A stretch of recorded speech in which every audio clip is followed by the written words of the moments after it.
Good evening.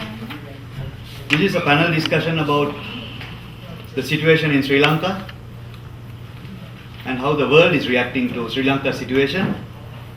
And I have with me here is Sri Lanka's ambassador to the United States, His Excellency Jaliya Wickremasuriya, who will give us the official version of what's going on in Sri Lanka. There are a lot of misconceptions, misinterpretations, half-truths, lies and diabolical lies about Sri Lanka's situation. And also among us is another very erudite person who is the Professor Karunaratne Hangawatte. He's a criminal justice professor in the University of Las Vegas, Nevada.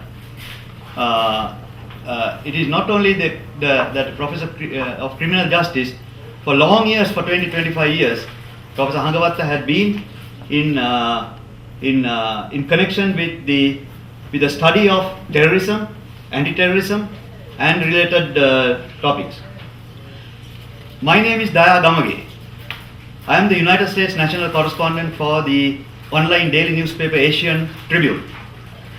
I am also worked in the US State Department from 1970 to 1995. My last position had been political specialist in the Sri Lanka, in the American Embassy in Colombo, Sri Lanka. I now pose a couple of questions to His Excellency Ambassador Wickremasuriya. My first question is, in recent remarks with officials of the US Homeland Security, you mentioned that despite the LTTE's defeat in Sri Lanka, there are moves to revive it globally. What steps has the government of Sri Lanka taken to nip that in the bud? Mr. Ambassador. Thank you very much for the opportunity, Mr. Gamage.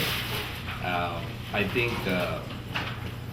this is the time that we need to act more wisely, because as everybody knows, the L.T.T.E diaspora all over the world has been very active for last 26 years. So now we managed to dismantle the L.T.T.E, the world's worst terrorist organization, but we need to do a better job by dismantling the pro-L.T.T diaspora. If we don't do that, that is going to be more difficult in a couple of years. So as a government, we understand that. So we have been instructed what to do by the government. I have already started a couple of steps towards that. Thing is, although we have eliminated L.T.T from Sri Lanka, the diaspora in these countries can't take it. They have been spending money for last so many years to buy weapons, mortars, bullets, and they are responsible for all the lives of innocent Sri Lankan people. So what we have to do is we have to tell them, get together with them, and try to win them and stop them. That is my question really, my additional question arising out of what you have just said is that, do you think that the Sri Lankan Tamil diaspora living in the United States is a fertile ground to revive the L.T.T overseas, and how would you prevent it? Actually, propaganda is more than what they could do. Now we saw at the war also, although they are trying to show that they are powerful by getting to some officials and getting some statement out of those officials, actually they are not powerful now, and most of them are coming back. I met very powerful pro-L.T.T diaspora some time back. They were pro-L.T.T diaspora. Now they are not pro-L.T.T diaspora. They say 6 months ago I was supporting L.T.T. Now I am not supporting L.T.T because I can see the president has a vision. Now he is the only president who took care of the L.T.T genuinely. So we are confident that present president will take care of our problems and bring up a solution where everybody can live happily. So most of the diasporas are changing now. Because I went to Boston a couple of weeks ago as the part of the program to get the diaspora in, And I met so many Tamil diasporas. They are from Boston, which was very powerful diaspora towards LTTE. But 50% of them have already come back to the government side. And I went to Chicago 3 to 4 weeks ago. The same thing happened there. Now I'll be going to Los Angeles. So our part of our program is, as ambassador, to meet them and brief them what is happening in Sri Lanka correctly, and win their hearts and minds, and invite them to visit Sri Lanka and see what is happening in Sri Lanka for themselves, because most of these pro-LTTE diaspora, they have not gone to Sri Lanka for a long time and they don't know what is happening. And children of them, they don't know. They are just listening to media and this going by the media and trying to create problems. But I'm sure that the program that we have started from here, from USA, if that continues for next 6 months also, we can do a lot of work towards that. No, my point is this, Mr. Ambassador. You are going representing the government of Sri Lanka as the ambassador, and you are going and meeting the Tamil diaspora, and it is no doubt that you are from the major community on Sri Lanka. You are a Sinhalese.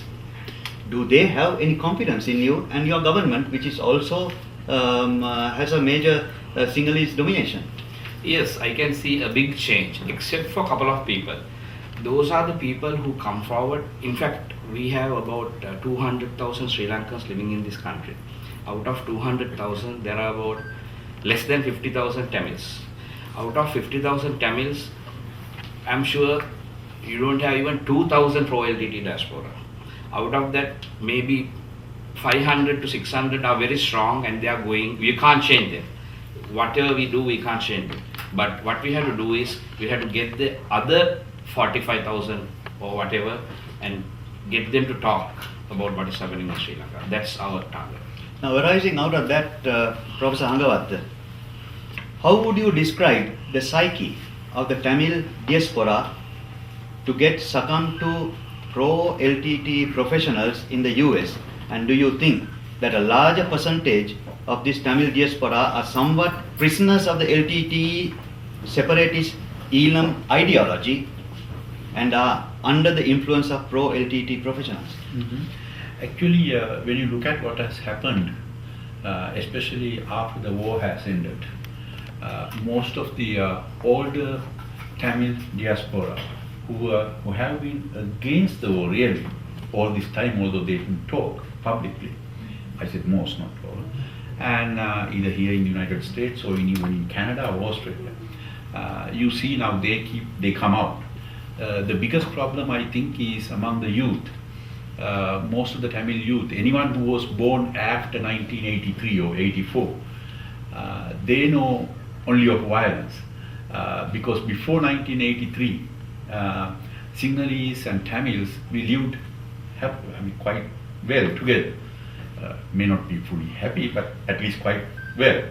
I don't think you will find any complete happy generation in any country at any given time. But quite well. I remember those days. I have traveled almost every inch in the north and east, everywhere, and we have dined, as a government official, dined in Tamil homes, met, we worked together with them, and the same in Colombo. But those who were born after 1983 to 84, let me now come down to diaspora. These, if they were children of professionals, or if they were professionals, or if they were children of professionals, or any well-to-do people, most of them have migrated to other countries. And then there are the children who were born elsewhere. So only thing they know about is violence and whatever the LTTE has propagated, among them.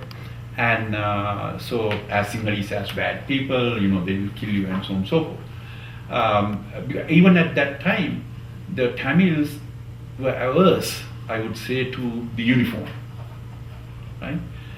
So this has become worse probably over time, and this is all they know. And after among the youth, especially youth population, and those who were left out in the north or east, those young people, they joined the LTTE probably, most of them, because of they were under threat, right?